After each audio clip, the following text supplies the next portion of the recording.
시청자 여러분 안녕하십니까? K피플 이영현입니다. 최근 미국에서 한국산 자동차의 성장세가 화제가 되고 있습니다.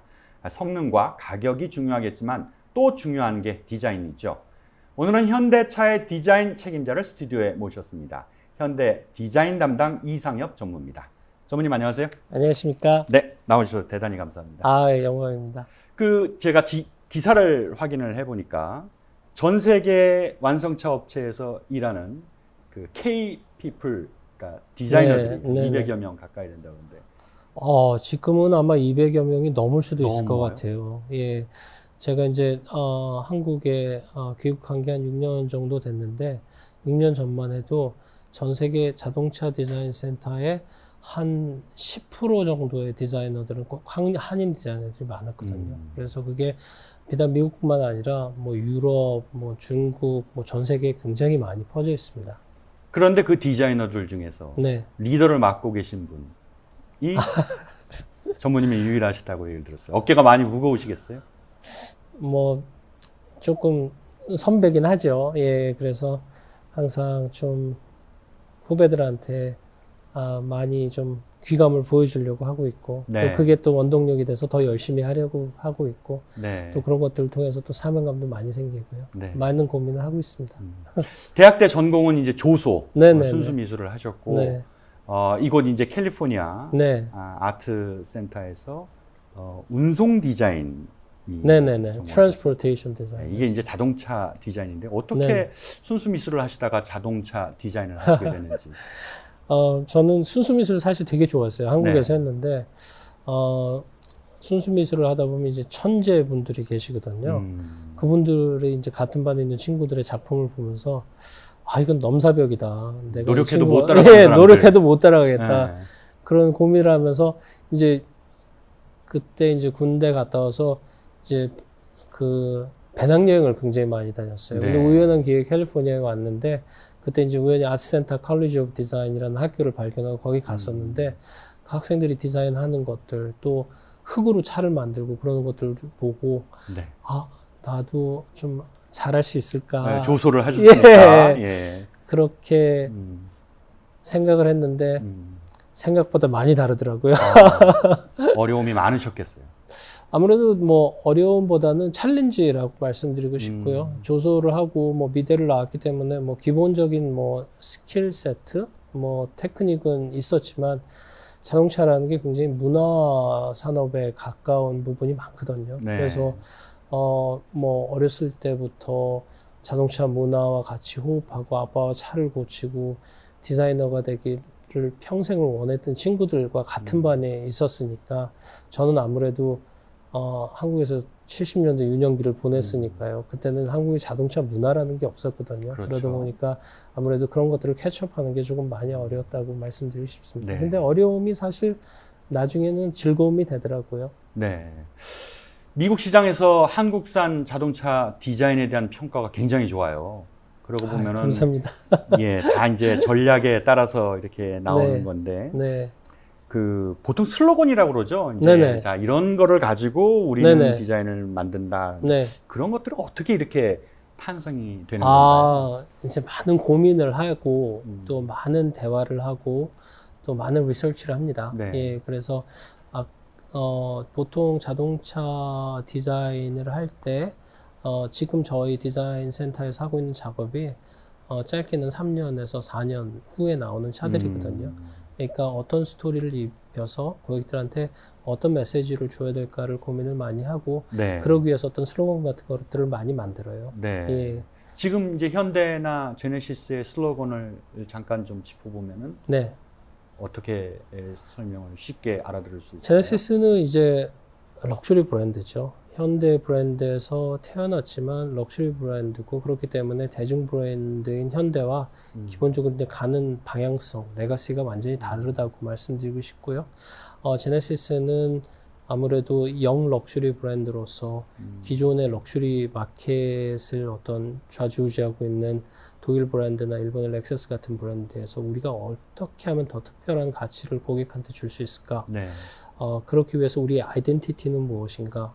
그리고 결국에 아이덴티티는 오리지널리티고 독일 럭셔리는 독일이 고향이라면 우리는 한국이 고향이고 한국의 그 특별한 문화와 어떤 그런 배려와 그런 서비스 그런 것들을 차에 집어넣어서 저희가 보통 그런 제품 자체가 아니라 전체적인 서비스 차원에서 들어가고요. 디자인 안에 디테일로 들어가면은 저희는 애틀레틱 엘레강스라고 얘기를 하는데 네. 동적인 우아함을 강조하는 디자인이고 자동차를 우아하게 만들기는 사실 굉장히 어렵고요. 왜냐하면 그러려면 좀 덜어내야 되거든요, 많이. 그래서 많이 덜어내는 작업을 통해서 우아한 디자인을 하고 싶고 현대는 이제 대중 브랜드로서 고객의 입맛에 딱 맞춰서 하는 디자인을 네. 굉장히 초점을 많이 두고 있고요. 그래서 저희 이제 영어로는 sensual sportiness라고 얘기하는데 결국엔 감성적인 차를 더 만들겠다. 좀 그런 메시지라고 보시면 될 것 같고요.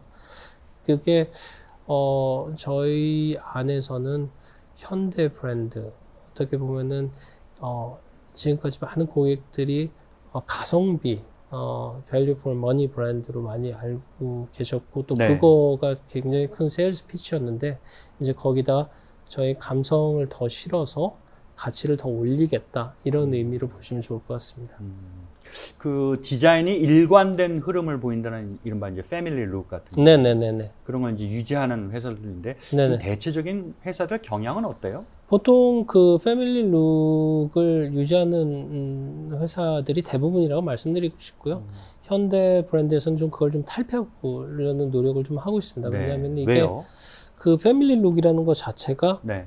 제일 작은 차부터 제일 큰 차까지 똑같은 얼굴을 심어서 브랜드의 어떤 컨시스턴시를 강조하는 디자인. 어떻게 보면은 OEM의 어떤 좀 기준에 맞춰서 만드는 디자인인데 그게 또 고객이 입장에서는 나는 비싼 차를 못 사니까 싼 차인데 이 페이스를 가지고 있어. 그런 의미가 될 수 있거든요. 네. 그래서 어떻게 보면 그런 것들 자체가 싸고 비싼 거를 떠나서 더 젊고 스포티하고 타이트한 차를 라이프 스타일을 원하시면은 그런 차를 사시는 거고 5명, 6명 가족이 큰 차를 통해서 어떤 라이프 스타일을 보여주고 싶으시면 그렇게 큰 차를 사시는 건데 꼭 굳이 큰 차와 작은 차가 패밀리룩으로 똑같이 생길 필요가 있을까? 이제 거기에 대한 질문이었고요. 그러면은 아예 젠지의 라이프 스타일에 맞춰져 있는 차는 완전히 그분들이 좋아하시는 캐릭터를 만들어주고 네. 패밀리 어떤 SUV를 좋아하시는 분들은 그분들이 왜 사는지를 또 고민을 하고 그 입맛에 맞춰주는 그런 전략, 그게 이제 현대가 가려고 하는 전략입니다. 자동차는 현재까지는 이제 공학적 측면이 많다고 네네네. 이해를 하고 있어요. 네. 기능이 먼저인지 디자인이 먼저인지 기능과 네. 디자인이 충돌할 때는 어떻게 조율을 하세요? 저는 디자이너지만 기본적으로 기능과 디자인은 같은 거라고 말씀드리고 싶습니다. 최고의 디자인은 최고의 기능을 밖으로 보여줄 수 있는 게 중요한 차고요.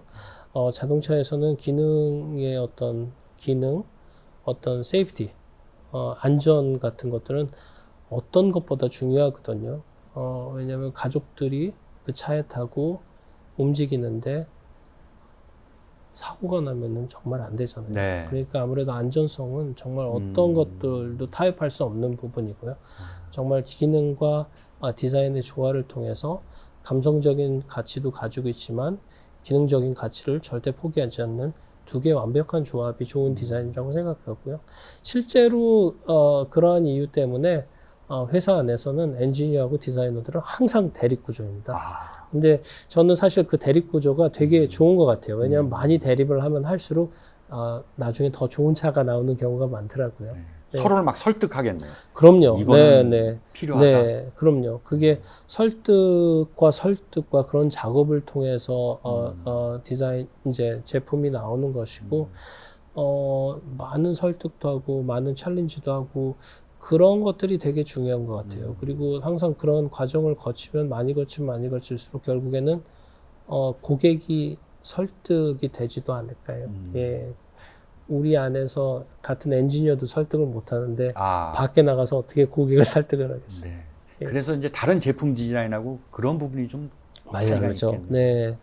이게 뭐 예쁜 게 중요한 것도 중요하지만 가장 중요한 거는 안전해야 되고, 예, 자동차의 기능을 충실하게 다해야 되고, 네. 그렇기 때문에 디자이너가 모든 그런 엔지니어링이나 기능적인 것들을 이해하고, 그러고 디자인을 하기 때문에 어떻게 보면 되게 좀 어려운 작업이라고 말씀드리고 싶습니다. 그러니까 최상위 정점에 있는 게 안전이기 때문에 네네. 그런 쪽에서의 좀 타협이 네. 좀 있어야 되겠군요. 안전은 절대 타협할 수 없는 부분이죠. 예. 이번에 이제 LA 모터쇼가 열렸어요. 이렇게 네네. 쭉 다녀보시니까 네. 어떠셨어요? 이제 뭐, 미국에서 팬데믹 이후에 처음으로 하는 오프라인 쇼 가지고요. 그래서 이제 많은 분들이 오셨고, 그 팬데믹 이후에 이제 이름도 오토쇼에서 모빌리티 쇼로 바뀌었거든요. 네. 예, 그렇기 때문에 모빌리티에 대한 고민들, 특히 전기차에 대한 고민들이 굉장히 많더라고요. 그래서 저희도 뭐 전기차 컨셉카를 내놓았지만 네. 다른 타사에 있는 전기차들도 많이 보면서 앞으로 전기차 디자인을 어떻게 이끌어갈까도 고민도 많이 해보고요.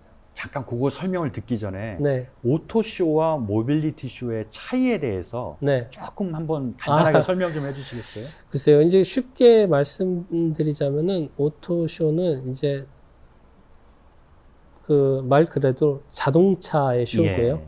그리고 모빌리티 쇼는 모든 어떤 운송 수단, 예, 이동에 관계된 어떤 쇼죠. 그렇기 때문에 굳이 자동차에 국한되어 있지 않고 훨씬 더 넓은 영역을 이제 커버를 하고 있고요. 네. 자동차가 하드웨어라면은 거기에 맞는 소프트웨어는 어떻게 해야 되고, 네. 그리고 그게 전화기와 어떻게 연동이 되고, 그러면 차종도 어떤 차가 가장 어떤 그 디지털 디바이스랑 연동이 잘 되고, 그러면은 기존의 세단이나 SUV 그런 것들이 아니라 이동 수단으로서의 공간에 대한 스토리도 많이 나와야 되고, 자동차 자체가 예전에 어떻게 보면 운송 수단으로서의 공간이었다면은 이제 모빌리티 시대가 되면서 점점 삶의 공간으로 진화를 하고 있거든요.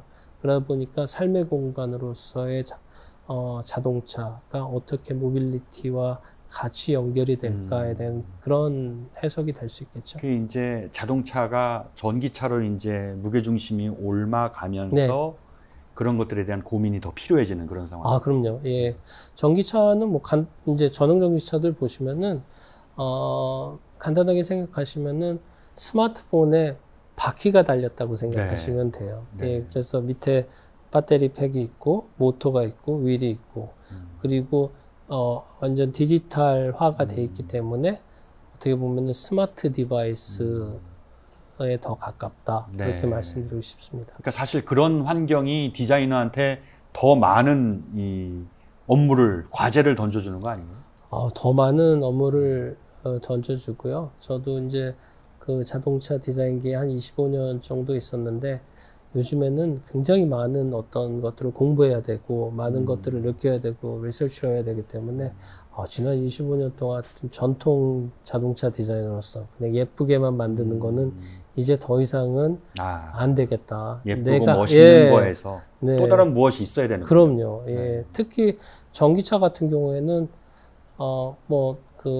IC 그러니까 엔진 를 가지고 있는 차는 100년 이상의 역사를 가지고 있기 때문에 차시, 엔진 뭐 이런 것들이 조금씩 달라서 굉장히 여태까지 진화를 하였거든요. 근데 전기차는 사실 어떻게 보면 굉장히 심플해요.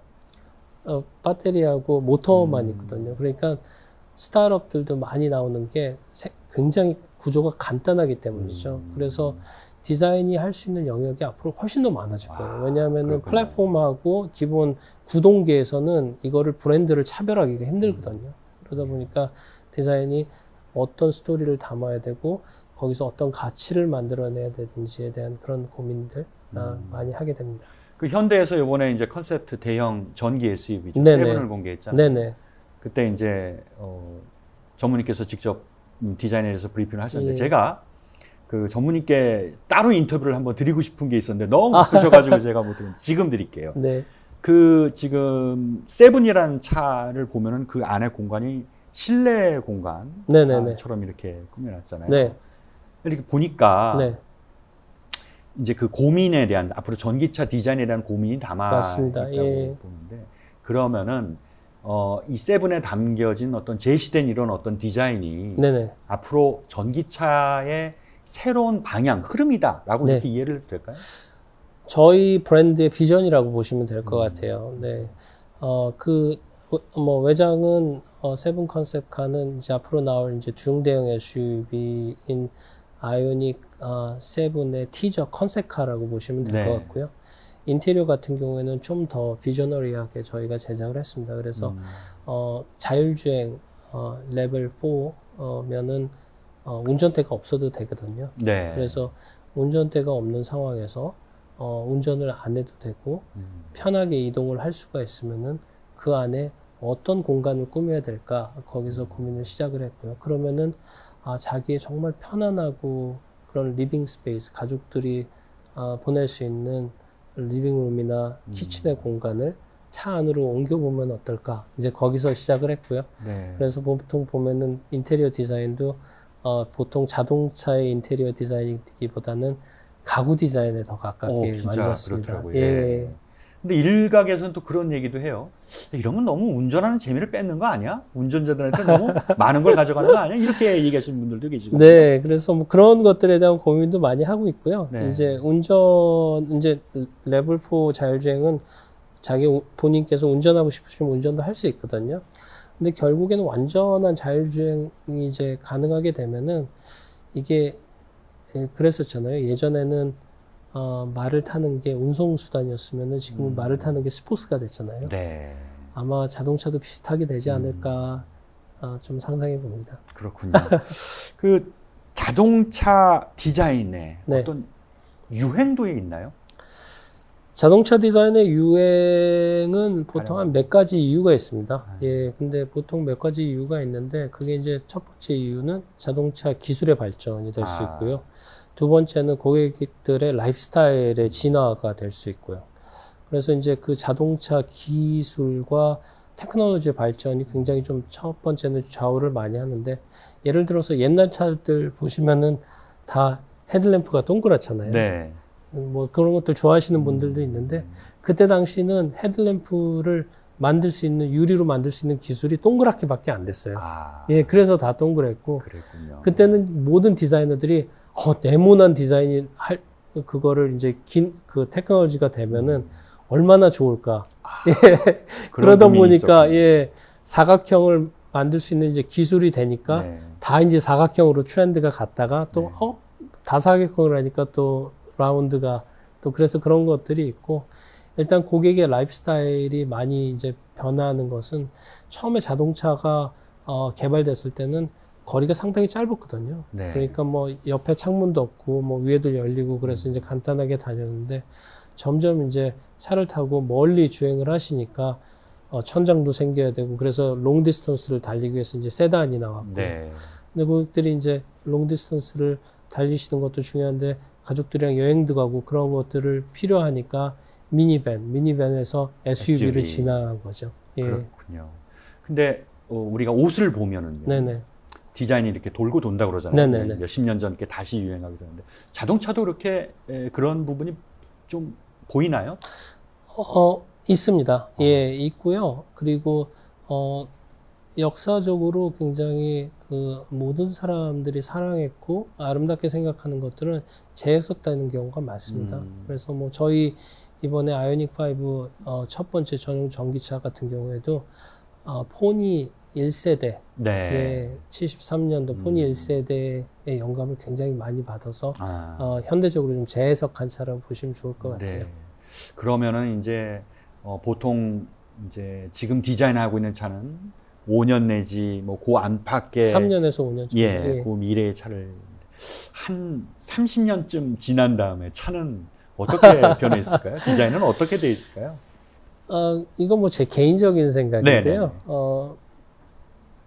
굉장히 감성적인 것들을 좋아하시는 분들을 위해서 감성적인 차도 있는데 메인스트림 주류의 차는 아마 박스 같이 변할 것 같아요. 박스요? 예. 그래서 정말 그때 되면은 자율주행의 완벽한 단계에 이르러서 자동차 안의 공간이 자기 오피스가 될 수도 있고 네. 그 잠잘 수 있는 공간도 될 수도 있고 자기 비즈니스 하는 공간도 될 수 있고요. 그래서 그렇게 되면은 사실 공간은 실내 공간은 사각형이 제일 완벽하잖아요. 네. 그래서 그런 쉐입이 될 수 있을 것 같고 그렇게 되면은 예를 들어서 차박을 하고 싶으시면은 그냥 차박 눌러놓으면은 바닷가까지 차가 가서 거기서 이제 서 있다가 거기서 자고 놀다가 또 시내로 딱 눌러놓으면은 시내에서 좀 살다가 그래서 어떻게 보면 이런 그 차들의 형태 때문에 고객들의 어떤 주거 라이프 스타일이 많이 바뀔 것 같고요. 그렇게 봤을 때 외장보다는 내장 인테리어 디자인이 더 네. 중요하지 않나. 보통 아파트 사실 때 아파트 안에 평수 보고 사시지 네. 바깥에 쉐입 보고 사시는 분들은 별로 그렇죠. 없잖아요. 예, 네. 그래서 자동차 디자인이 모빌리티로 진화를 하면서 어떻게 보면은 삶의 라이프 스타일에 어떤 주거 형태까지도 많이 영향을 주지 않을까 생각을 해봅니다. 이게 폭이 굉장히 넓어지네요. 예. 네. GM에 네네. 계셨고요. 폭스바겐 그룹도 계셨고, 벤틀리를 거쳐서 이제 2016년에 네. 현대에 합류하셨어요. 네. 잠깐 디자인했던 차를 말씀드리면 그 트랜스포머의 그 범블비에 예. 나왔던 그 차. 5세대 카마로죠. 예, 예. 카마로 디자인했고, 그 사실 미국인의 영혼이라고 불렸던 차인데 그걸 디자인해서 그때 처음 화제가 되셨던 걸로 알고 있는데 현대차에 합류한 이유를 좀 한 가지만 얘기를 해주신다면. 사실 뭐 제가 꼭 현대차에 합류를 하고 싶었다기보다는 제가 한국을 떠날 때 많은 문화를 좀 접하고 싶었어요. 네. 예, 그래서 미국에서 학교 나오고 처음 커리어를 이태리랑 독일에서 시작하고 디트로이트로 가서 또 8나라에 25년 동안 살았거든요. 네. 그리고 15개 정도 브랜드를 했는데 정말 되게 훌륭한 경험이었고 또 그 브랜드에 일하는 것도 중요하지만 그 브랜드에 열정을 가지고 계신 분들과 같이 일했다는 게 굉장히 좀 영광스러운 일이었고요. 네. 한국에서 현대 브랜드는 저한테 조금 좀 의미가 있는 브랜드였던 거는 사실인 것 같아요. 왜요? 예. 제가 이제 90년대 처음 자동차 디자인 프로페셔널을 하면서 이제 유럽이랑 미국에 있었는데 그때 이제 현대차들을 이제 그때 그 디자이너들이나 엔지니어들이 보면서 좀 차가 못생기고 이상하면은 코리안카 닮았다가 막 그런 소리를 많이 들었어요. 그래요. 예, 그래서 저는 항상 인터내셔널하게 생각했지만 또 그런 얘기 들으면 조금 자존심 상하잖아요. 그렇죠. 좀 그런 생각이 있었고 2000년 한 2005년에서 10년이 되면서 현대차가 갑자기 확 성장을 하게 되고 그러다 보니까 뭐 그때 제가 GM에 있을 때도 모든 경쟁차가 일본 차에서 현대로 다 바뀌는 거예요. 그래서 또 저한테는 무서운 경쟁사이기도 하고요. 한국인으로서의 자랑이자 무서운 경쟁사였는데 그 회사에서 어떤 오퍼가 왔을 때 많은 것들을 생각을 했고 이러면은 또 내가 한국 사람으로서 좋은 차 디자인하는 거 위에 어떤 사명감으로 좀 일을 할 수 있지 않을까. 그래서 좀 조인을 했죠. 그 여러 회사를 다니면서 각 회사들마다 특징이 있을 거잖아요. 예. 분명한 특징이 있을 분명한 텐데. 특징이 있습니다. 디자인에서의 특징을 좀 이렇게 좀 얘기를 해봐 주신다면 알기 쉽게 우리가 어떤 식으로 그 특징을 좀 캐치할 수 있을까요? 자동차는 디자인이기 이전에 그 국가의 문화라고 생각을 해요.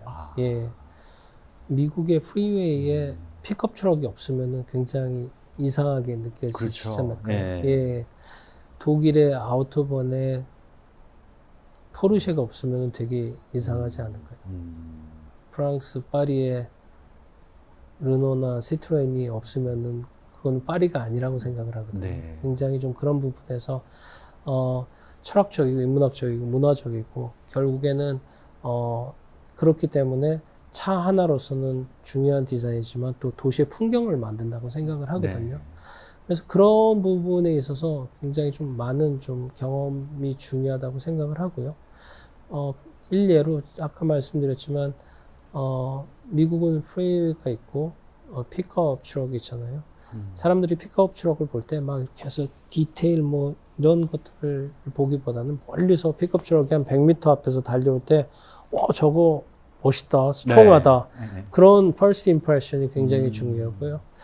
뭐 독일차 같은 경우에는 독일의 골목골목 작은 길이 뭐 도시마다 많기 때문에 차를 미국처럼 먼 거리보다는 가까운 거리에서 보는 경우가 많아요. 그렇기 때문에 그 정밀도, 네. 갭의 퀄리티, 면의 성숙도 이런 것들이 되게 중요해요. 그래서 회사들마다 캐릭터가 굉장히 다릅니다. 네. 그 세계적인 디자인상도 많이 받으셨고 제가 일일이 열거하기는 어렵겠지만 이게 이제 네. 아까 이제 문화라는 말씀을 하셨는데 네.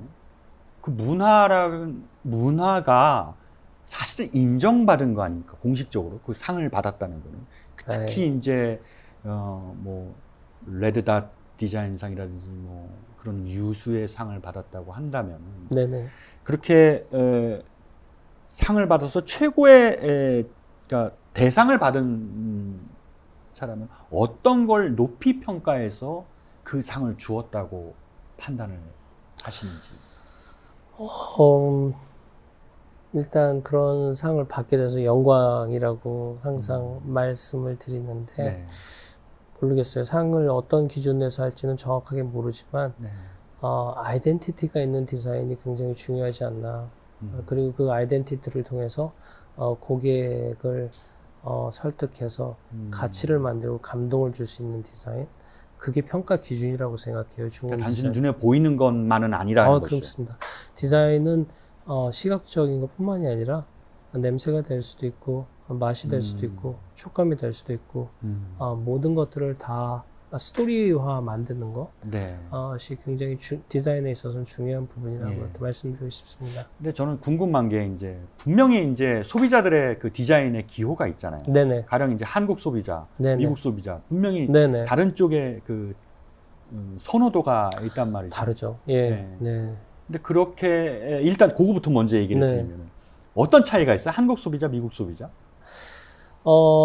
미국 소비자들은요, 아까 말씀드린 것처럼 일단 처음 first impression을 굉장히 중요하게 생각을 하시고요. 그리고 자동차 아무래도 역사가 굉장히 길기 때문에 디자인도 디자인이지만 예를 들어서 뭐 SUV나 그런 것들의 디테일이라는 것들이 어떤 갭 이런 것들보다는 토잉 능력, 3열의 어떤 공간 능력, 어떤 큼직큼직한 것들을 보시면은 국내 고객 같은 경우에는 굉장히 디테일하세요. 예. 그래서 갭, 단차, 페인트, 피니쉬, 촉감, 냄새 이런 것까지 해서 훨씬 더 섬세하시죠. 예. 그런 게 사실은 지금 미국 소비자들한테도 그 어필이 됐다라고 하고 그런 이유 때문에 또 유수의 디자인상을 받는 거 아닌가. 너무 네. 어렵게 말씀을 드렸나요? 그러니까 그런 부분들, 고객들이 원하시는 부분에서 항상 플러스 알파가 좀 필요하다고 생각을 해요. 예. 그러니까 미국 고객들이 좋아하시는 캐릭터로 차를 만드는데 거기서 끝나는 게 아니라 예를 들어서 한국 고객들이 좋아하시는 그런 디테일 같은 것들도 좀 더 얹어서 고객들이 처음에는 모르셨는데 어느 날 동전을 떨어뜨리고 이렇게 줍다 보니까 와, 이 차는 이 밑에 이런 디테일까지도 디자인이 돼 있네. 그런 것들. 항상 고객이 기대하는 것보다 조금 더 하는 게 굉장히 중요하다고 생각하고요. 그거는 처음 봤을 때 느끼실 수도 있지만 시간이 가다가 오인이 발견되고 또 내 차는 이런 것까지 신경 썼다. 그런 좀 깊이를 주는 게 굉장히 중요하지 않나 생각됩니다. 그래서 전무님의 설명을 들으니까 신차 발표 때마다 전무님이 나오셔서 얘기를 하는 게 그런 이유 때문에. 예, 저희가 보통 차를 개발할 때 한 뭐 3년에서 5년 정도를 개발을 하는데 그 안에 진짜 많은 스토리가 있어요. 많은 고민들도 있고 좋은 디자인은 고민의 축적이라고 생각을 하거든요. 네. 예, 근데 그 고민의 축적은 저만 하는 게 아니라 저희 디자인 스태프 한 명 한 명, 또 저희 엔지니어들의 한 명 한 명이 다 모여서 그 고민을 통해서 제품을 나오기 때문에 고객들한테 그런 것들을 좀 말씀을 드리고 싶어요. 알겠습니다. 전무님의 설명을 들으니까 이제 앞으로 자동차를 좀 더 달리 봐야 되겠네요. 아이, 자, 오늘 말씀 대단히 감사합니다. 고맙습니다. 감사합니다. 네. 가장 한국적인 것이 가장 세계적이라는 말이 있죠. K-팝, K-푸드, K-컬처에 이어 K-디자인도 전 세계 화제가 되길 바라며 오늘 순서 마치겠습니다. 시청해주신 여러분 감사합니다.